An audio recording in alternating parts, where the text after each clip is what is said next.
Hi everyone, welcome to my channel. ఎలా ఉన్నారండి అందరూ? బాగున్నారా? ఇదైతే మొన్న మంగళవారం వీడియో అండి. ఆ రోజు నేను సంకష్టహర చతుర్థి వ్రతం అనేది చేసుకున్నాను. చాలా హ్యాపీగా అనిపించింది. ఇది నేను 2 ఇయర్స్ నుంచి వెయిట్ చేస్తున్నానండి, చేసుకోవాలి అని. బట్ ఎందుకో తెలియదు, ఆ వినాయకుడు కరుణించలేదు అనుకుంటాను. ఎందుకంటే ఏ పూజ చేయాలన్నా సరే ఫస్ట్ ఆఫ్ ఆల్ ఆ స్వామి అనుగ్రహం అనేది ఉండాలండి. లేకుంటే మనం చెయ్యాలనుకున్నా చేయలేము. కొన్ని దేవాలయాలు వెళ్దాం అనుకున్నా సరే స్వామివారి దర్శనం అయితే కలగదు. అదేవిధంగా ఈసారి అయితే ఇంకా స్వామివారిని గట్టిగా ప్రార్థించాను, అందుకని కుదిరిందండి. సో ఈ వీడియోలో అయితే నేను సంకష్టహర చతుర్థి పూజని ఎట్లా చేసుకున్నాననేది మీతో షేర్ చేసుకుంటాను. ఫస్ట్ అయితే పొద్దున్నే లేచి ముడుపు అయితే కట్టుకున్నానండి. ముడుపులో తెలిసిందే కదా మనకి, ఒక రెడ్ కలర్ క్లాత్ తీసుకొని పసుపు, కుంకుమ, అక్షింతాలు వేసి3 పిడికుళ్ళు రైస్ వేసేసి ఒక 2 తమలపాకులు, 2 కాయిన్స్, 2 ఎండు ఖర్జూరాలు, ఫ్లవరు ఇట్లా పెట్టుకొని ముడుపు అయితే కట్టుకున్నానండి. ముడుపు కట్టుకొని ఇంకా దేవుడి దగ్గర పెట్టుకున్నాను. పొద్దున్నే పెట్టేసానులేండి. ముడుపు అంటే మనం ఏదైనా కోరుకొని ముడుపు కట్టుకోవాలంట. కోరికంటే ఈ రోజుల్లో ఏముంటుంది చెప్పండి? ఈ రోజుల్లో ఆస్తులు అయితే సంపాదించుకుంటున్నాము, డబ్బు కూడా సంపాదించుకుంటున్నాం, కానీ ఆరోగ్యం మాత్రం అస్సలు సంపాదించుకోలేకపోతున్నామండి. హెల్త్ ఇష్యూస్ చాలా వస్తున్నాయి. సో అందుకనే నేను పెద్దగా ఏమీ కోరుకోలేదు. దేవుడి దయ. ఎందుకంటే మనకేం కావాలో, ఏమి ఇవ్వాలో, ఎంతవరకు ఇవ్వాలో అన్నీ స్వామివారికి తెలుసు. సో నేనైతే పొద్దున్న అలా ముడుపు కట్టుకొని పెట్టేసి దీపం పెట్టుకొని ధూపం వేసి ఇలా హారతి ఇచ్చి దండం పెట్టుకున్నానండి. అండ్ ఆ రోజంతా ఫాస్టింగ్ ఉన్నాను. అంటే కొంచెం పాలు, ఏమైనా ఫ్రూట్స్ ఇట్లాంటివి అయితే తీసుకున్నాను.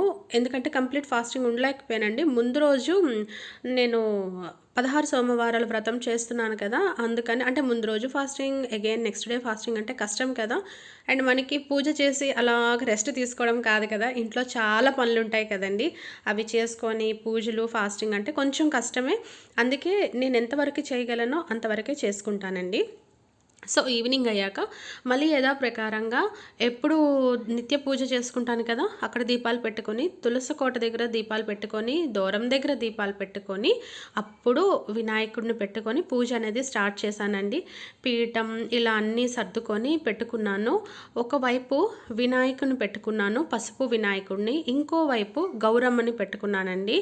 నేను వినాయకుడు ఐడల్ని కప్పులో ఎందుకు పెట్టానని అనుకుంటారు మీరు. ఎందుకు పెట్టానంటే మనం పంచామృత అభిషేకం చేస్తాము కదా, అందుకని అలా కప్పులో పెట్టానండి. సో ముందుగా అన్ని దీపాలన్నీ వెలిగించేశాక పసుపు వినాయకుడికి అయితే పూజ చేసుకున్నాను. అంటే ఫస్ట్ అయితే పసుపు వినాయకుడికే చేసుకోవాలండి.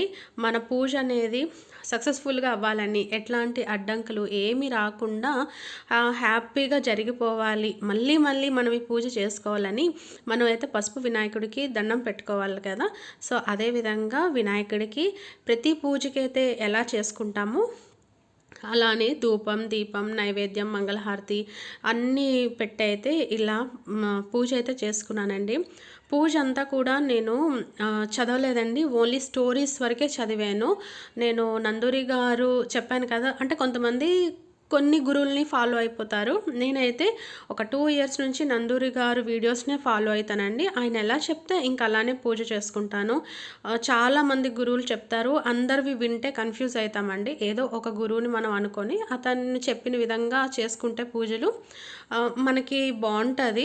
చక్కగా అన్ని పూజలు కూడా చేసుకోగలమండి. అదేవిధంగా నేనైతే అతను డెమో పెట్టారు కదా, అది ఆన్ చేశాను. ఆయన పూజ చదువుతూ ఉంటే నేను అలాగా పూజ అనేది చేసుకుంటూ ఉన్నానండి. ఫస్ట్ అయితే నేను ఇలా పసుపు వినాయకుడికి పూజ చేసుకున్నాక అప్పుడు సంకష్టహారి వినాయకుడు ఉంటారు కదా, అతనికైతే పూజ చేసుకున్నాను. మా ఇంట్లో వినాయకుడు ఐడల్ ఉంది కానీ అదే ఫోటో అయితే లేదండి. సరేలే ఇంకేం చేస్తాము అని కొనలేదు కూడాను. చెప్పాను కదా మీకు, ముందు వీడియోలో చెప్పే ఉంటాను. ప్రతి దేవుడిది ఫోటోలు అన్నీ పెట్టుకొని ఏం చేస్తాం చెప్పండి. విగ్రహాలు ఉంటే ఓకేలేండి, అందుకని నా దగ్గర ఎలానో ఐడియాలు ఉంది కదా అనేసి ఇంకా నేనైతే విగ్రహం అయితే కొనుక్కోలేదు. సో ఇలాగా ఈ సంకష్టహారి స్వామివారికి కూడా ఫస్ట్ గణపతి పూజ అయిపోయిన తర్వాత సంకష్టహారి గణపతి స్వామికి అన్నీ అయితే చేస్తున్నాము. ఇతనికి కూడా ఫస్ట్ ధ్యానం, ఆవాహనం, ఆసనం, పాద్యం, అర్ఘ్యం, ఆచమనీయం ఇవన్నీ అయిపోయాక పంచామృత స్నానం అండి. పంచామృత స్నానంలో అయితే నేనైతే అన్నీ కలిపేశాను. పాలు, పెరుగు, నెయ్యి, తేనె, పంచదార అన్నీ కలిపి నందూరి గారు చదువుతూ ఉంటే నేను పూజ చేసుకుంటూ ఉన్నాను. లేదు అని అంటే నార్మల్గా కూడా మీరు సపరేట్గా అంటే పాలు ఒకసారి, పెరుగు ఒకసారి ఇలా కూడా చేయొచ్చు. సో అలా పూజ చేసేసాక మళ్ళీ నేను ఆ విగ్రహాన్ని నీట్గా చేసేసి మళ్ళీ పసుపు అదే కుంకుమ బొట్లు అన్నీ పెట్టుకున్నాను. వస్త్రం, యజ్ఞోపవీతం ఇవన్నీ ఉంటాయి కదా, అదైతే చేసుకున్నానండి.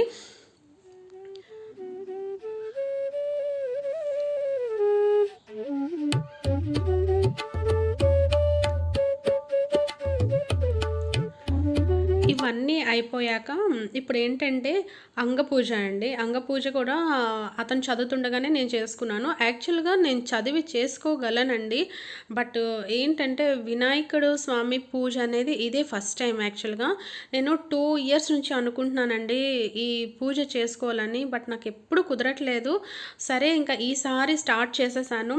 స్టార్ట్ చేశాక నాకు అర్థమైంది, అంటే నాకు కార్తీకంలో చేసుకుంటే మంచిది అని స్టార్ట్ చేశాను. కానీ మంగళవారంతో వచ్చిన సంకష్టహర చతుర్థి అనేది చాలా ప్రత్యేకత ఉంటుందంట.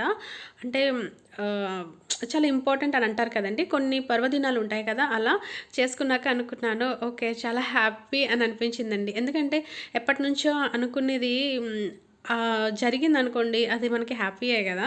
సో అలాగా అంగపూజ చేసుకున్నాను. అంగపూజ చేసుకున్నాక ఇతనికి మళ్ళీ ఏకవిసంతి పుష్ప పూజ కూడా చేస్తారు. మళ్ళీ ఏకవిసంతి పత్ర పూజ కూడా చేస్తారండి. నెక్స్ట్ అష్టోత్తరాలు కూడా చదువుతారు.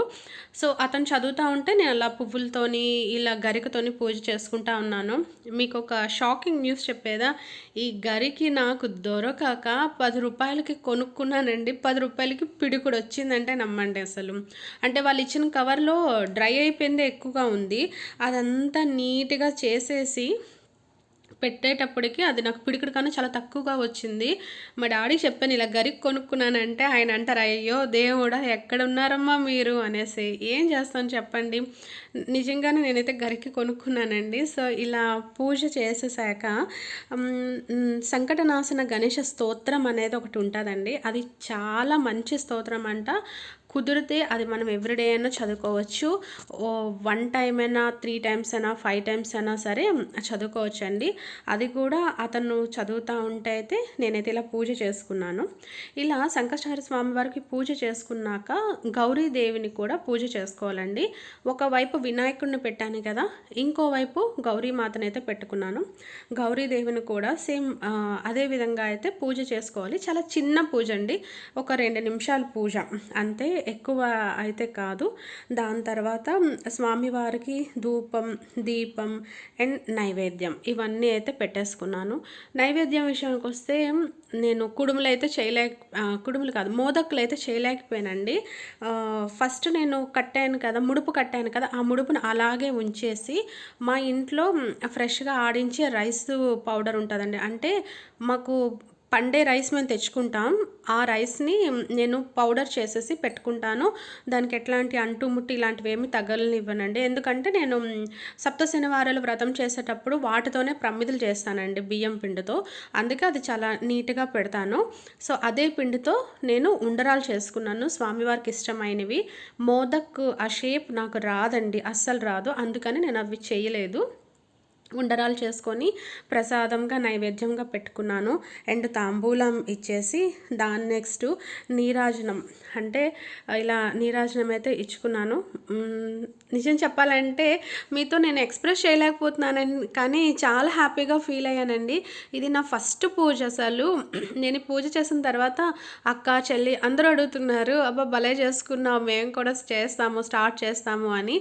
కోరిక అనేది పక్కన పెడితే ఒక పూజ అనేది, ఒక వ్రతం అనేది చేసుకుంటే నెక్స్ట్ టైం ఎవరైనా ఈ వ్రతం కోసం డిస్కస్ చేశారనుకోండి, అవును కదా నేను కూడా చేసుకున్నాను కదా అనే ఫీల్ వస్తారు చూడండి, అది భలే ఉంటుందండి.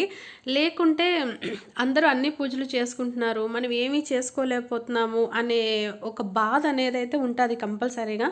ఈరోజు మనం ఇంత హ్యాపీగా ఉన్నాము అంటే ఆ దేవుడి దయ వల్లే కదా! సో, అలాంటిది ఒక్కరోజు పూజ చేసుకుంటే ఏముంది చెప్పండి. ఇది ఈ పూజ చేశాక నేను చాగంటి గారిది ఒక చిన్న షార్ట్ విన్నానండి. ఆయన దాంట్లో అన్నారు, సంవత్సరంలో ఇన్ని అంటే మొత్తం 12 మంత్స్‌కి 12 టైమ్స్ వస్తది కదా! సంకష్టహర చతుర్థి అనేది. ఆ 12 టైమ్స్‌లో ఏదో ఒక్కసారైనా పూజ చేసుకోవాలి. అది కంపల్సరీ అని అన్నారు. సో, అది విన్నాకైతే నేను హ్యాపీగా ఫీల్ అయ్యాను. తెలుసో తెలియకో నేనైతే పూజని చేసుకున్నాను.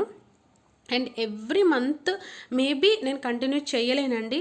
ఎందుకంటే నేను మిగతా పూజలు చేస్తూ ఉంటాను. అన్ని పూజలంటే నేను పెట్టుకోలేనండి. ఇంట్లో రెస్పాన్సిబిలిటీస్, పిల్లల్ని చూసుకోవాలి, ఈచ్ అండ్ ఎవ్రీథింగ్ నేనే మేనేజ్ చేసుకోవాలి అనంటే నా వరకైతే చాలా కష్టం. ఇంకా నా హెల్త్ చూసుకోవాలి. ఈ నెక్స్ట్ ఇంట్లోకి చుట్టాలు వస్తూ ఉంటారు కదా! అందుకనే ఎవ్రీ మంత్ అయితే నాకు కుదరదు. నేను సంవత్సరానికి ఏదో ఒకటి అంటే మాఘమాసమైనా, ఈ కార్తీక మాసమైనా ఈ 2 నెలల్లో అయితే నేను కంపల్సరీగా ఏదో ఒక నెల అయితే నేను స్వామివారిని అయితే ఎవ్రీ ఇయర్ పూజించుకోవాలి అని అయితే అనుకుంటున్నానండి. కొన్ని పూజలు మనం ఇంకా ఫిక్స్ చేసుకోవాలి. పిల్లల ముందు చేసుకోవాలండి. ఎందుకంటే వాళ్ళ నెక్స్ట్ జనరేషను ఎలా ఉంటుందో అయితే నాకైతే అర్థం కావట్లేదు. మనం పూజలు చేస్తూ ఉంటే వాళ్ళ నెక్స్ట్ జనరేషన్ వాళ్ళు కూడా అట్లీస్ట్ దేవుడికి దండం పెట్టుకోవడం, పూజ చేయడం ఇంట్రెస్ట్ ఉంటుందండి. ఎందుకంటే ఇప్పుడే మనం బిజీ లైఫ్ వెనకట్లా పరిగెడతా ఉంటే నెక్స్ట్ జనరేషన్ ఇంకెంత పరుగు ఉంటుందో చెప్పండి. అందుకని ఇంట్లో కంపల్సరీగా అయితే పూజ చేసుకోవాలి. నా పూజ అయితే చాలా హ్యాపీగా సాగిపోయింది. నేను చాలా పూజలు నందూరి శ్రీనివాసరావు గారు వల్లనే చేసుకుంటున్నానండి. నిజంగా చెప్తున్నాను. ఎక్కడో నార్త్‌లో మొత్తం 10th క్లాస్ వరకు నార్త్‌లోనే చదువుకున్నాను గనుక నాకు పెద్దగా పూజల గురించి ఏం తెలీదండి. ఆఫ్టర్ మ్యారేజ్ కూడా కొద్దిగా చేసేదాన్ని. పెద్దగా అయితే చేసేదాన్ని కాదు. ఫెస్టివల్స్ వరకే చేసేదాన్ని. ఒక 5 ఇయర్స్, 4 ఇయర్స్ బ్యాక్ ఎప్పుడైతే నేను నందూరి గారి ఛానల్‌ని ఫాలో అయ్యానో అప్పటి నుంచి అయితే చాలా పూజలు చేసుకుంటున్నాను. నిజంగా అండి ఆయనకైతే నేను రుణపడిపోయాననే చెప్పుకోవాలి. కనిపిస్తే కాళ్ళు దండం పెట్టుకోవాలి అసలు. ఆయన వల్ల నేను చాలా పూజలు చేస్తున్నాను. బాబా పారాయణం అని, దత్తాత్రేయ స్వామి పారాయణం అని, సప్త శనివారాలని, 16 సోమవారాల వ్రతం అని, ఇప్పుడు ఈ సంకష్టహర చతుర్థి అని అన్నీ కూడా ఆయన దయ వల్లే చేసుకుంటున్నాను. ఇది నాది ఒక వీడియో. మీకు నచ్చుంటే మాత్రం ప్లీజ్ లైక్ చేయండి, షేర్ చేయండి అండ్ సబ్స్క్రైబ్ చేసుకోండి.